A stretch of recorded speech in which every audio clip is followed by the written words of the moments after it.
வணக்கம் நண்பர்களே. இந்துக்கள் விடுத்திருந்த வணக்கம். இப்போது அண்ணாமலை லண்டன் போயிட்டு வந்தார் இல்லையா? அதுக்கப்புறம் பார்த்தீங்கன்னா அவருடைய இது ஜாஸ்தி திமுகவை தான் கார்னர் பண்ணி எல்லாம் சொல்கிறார் ஸ்டேட்மெண்ட்லாம்.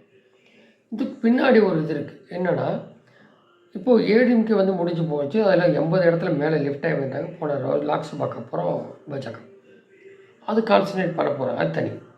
இப்போ அமித்ஷா என்ன பண்ணிட்டாருன்னா, நீங்கள் இந்த திமுக எவ்வளோக்குள்ள முடியுமோ இன்னும் பண்ணுங்கள், அவங்களே வலையில் சிக்குவாங்க, அதை விடாதீங்க, அதை பிடிச்சி அடிங்கன்னு சொன்னால் அதுலேருந்து தான் பார்த்தீங்கன்னா இவன் ஆட்டோமேட்டிக்காக மாற்றான். இந்த ஆட்சி லட்சணத்தில் தான் இப்போ கூட சொல்லியிருக்காரு, இந்த பெரிய கருப்பன்ற கூட்டுறவு மந்திரி பயிர் கடன் தள்ளுபடி, கல்வி கடன் தள்ளுபடி அதெல்லாம் வாக்குறுதி நிறையா இருக்குது. ஒரு பட்டதை ஏதோ சொல்லி வந்துட்டாங்க, அது எதுவுமே தள்ளுபடி பண்ணல. ஆனால் அவர் என்னங்கிறாரு, மக்கள்லாம் ஊர் உறங்கிய பின்னர் நள்ளிரவில் பதிலளிக்கிறாரு, எல்லாம் தூங்க போயிடுறான். அப்புறம் அந்த பெரிய கருப்பன்ற மந்திரி 2021 திமுக ஆட்சிக்கு வந்தது. இதுக்கு முந்தைய ஆட்சியில் அறிவிக்கப்பட்டிருந்த 1210 கோடி கூட்டுறவு தள்ளுபடி செய்வோன்னு கொஞ்சம் கூட கூசாக போய் சொல்கிறாரு அமைச்சர் அப்படின்ட்டு சொல்கிறார். அதாவது 2022 முதல் 2023, 24, 21 24 வரை ஆட்சிக்கு வந்தப்புறம் 4455 கோடி தான் நிலுவையில் இருக்கும் கடனுக்கான வட்டி தொகை 1430 கோடி என்று கூறப்பட்டுள்ளது. ஸோ 4000 கோடி தான் இருக்குது, அதுக்கு 1430ங்கிறது. இது ரெண்டையும் கூட்டினாலும் 12,000, அந்த சொன்ன 12,110 வர்றதில்லை. நாபார்டு வங்கி மறுநிதி எல்லாம் கணக்கில் காட்டி சமாளிக்க. சரி, கணித பாடத்தில் முதலமைச்சர் ஸ்டாலினுக்கும் தெரியாது திமுக எத்தனை திறமான என்பதை தமிழக மக்கள் அறிவார்கள். அப்படி இப்படி பொய்ய சொல்லி வெக்கமா இல்லையா அமைச்சர் அவர்கள் என்றார். டிராமா மாடல் அரசு 11 விவசாயிகள் மீது வழக்கு போன்றவரை சேர்த்துருந்தால் அந்த பட்டியல் நிறைவு பெற்றிருக்கும்.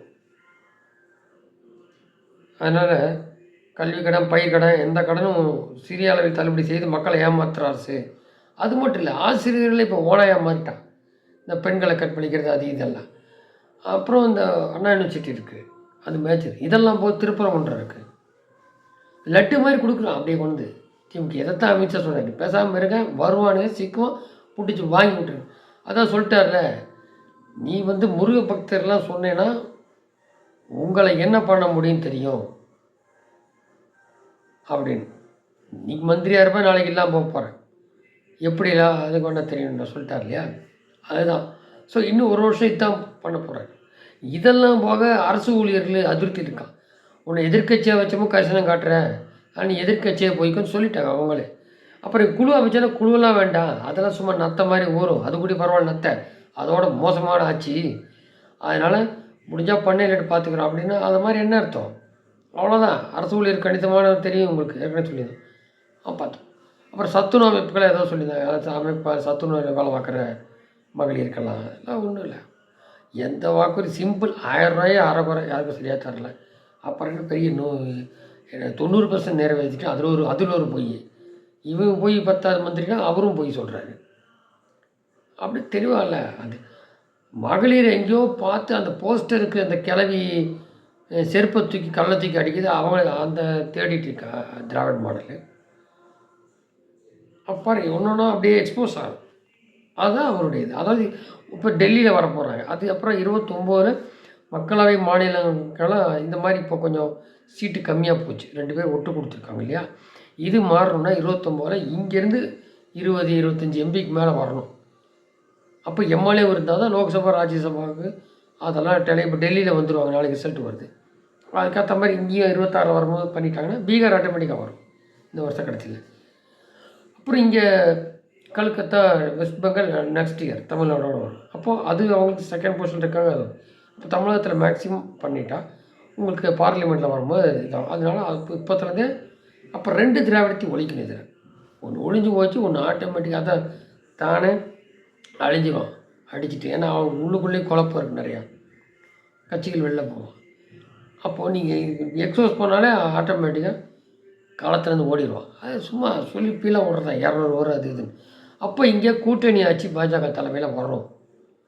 அதுக்கு இப்போ எடப்பாடி டேரெக்டாக சேராட்டியும் அதுலேருந்து குரூப் ஒன்று சேர்றது ஏற்கனவே தினகரன் பண்ணிடு.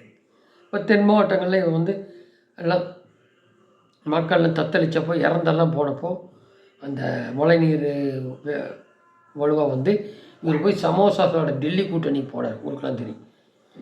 அந்த மிதந்த பணத்தை இழுத்துட்டு வந்தாங்க. அந்த மாதிரி தான் வேறு எதுக்கும் நீர் கேட்க போகாமல் வேறு ஏதோ இந்தி கூட்டணி கூட்டத்துக்கு கர்நாடகா போனான். அப்படி இப்படிப்பட்ட அருமையான முதல்வர் போட்டு அதுதான் சொல்லிட்டார் அமித்ஷா. எனக்கு போட்டு என்னென்ன பாயிண்ட் கிடைக்குதோ அதை போட்டு அடிச்சுட்டே இருங்க அப்பப்போ. கரெக்டாக லட்டு மாதிரி வந்து விழுகுது. ஆசிரியர் பண்ணுறான், பாடம் எடுக்கிறவன் போய் பிள்ளைகிட்ட இது பண்ணுறான். அதான் திராவிட மாடல். பார்த்தா ரவுடிகள் ராஜ்யம். ஏன்னா போலீஸ் கையில் கட்டப்பட்டிருக்கு என்ன சொல்கிறேன்.